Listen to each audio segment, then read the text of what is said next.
Arimi kuuma gicigo kia Rongai kaunti ya Naikuru maraikara na hao magetigira mahiu mao mahota kugumirwo ni murimu uria ututhukite gicigo-ini giki wa ng'ombe kurwara kanua na mahungu. No maabitha a kugitira mahiu ni macokeirie aikari mwihoko thutha wao kwambiriria mihango ya kuhe mahiu mao njanjo. Tunajaribu kuzuia spread ya hiyo ugonjwa isienee kwa sehemu jirani.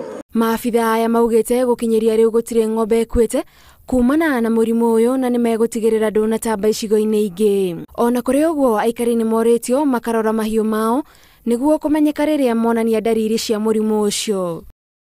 Ng'ombe hawezi toa maziwa, ng'ombe hawezi tembea kwa sababu wanajaa vidonda katika miguu, vidonda zinajaa katika midomo. Na wona ng'ombe ciao cianyitikana na dalili ici makorio moe makinya mana ihenya makugitira murimu uyu gutherema mbere yao gukinyira motungata ma urigitani wa nyamu. Huwa tunahimiza wakulima watumie magadi soda.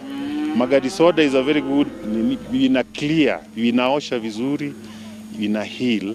Alafu pia we advise them to use antibiotics to cover secondary bacterial infection.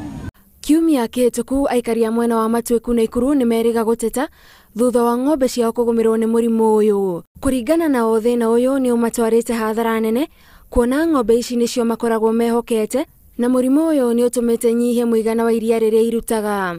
Aikari aya maugite thirikari ni iteanirie ruhonge rwa urimi makiuga matirona ataramu mari na umenyo muiganu a kumateithiriria. Murimu uyu urekwirwo gutherema kuma ng'ombe iria iroka kaunti ya Nakuru kuma kaunti ingi. Ngiribotera Inooro TV, njitagwo Gathoni wa Jihia.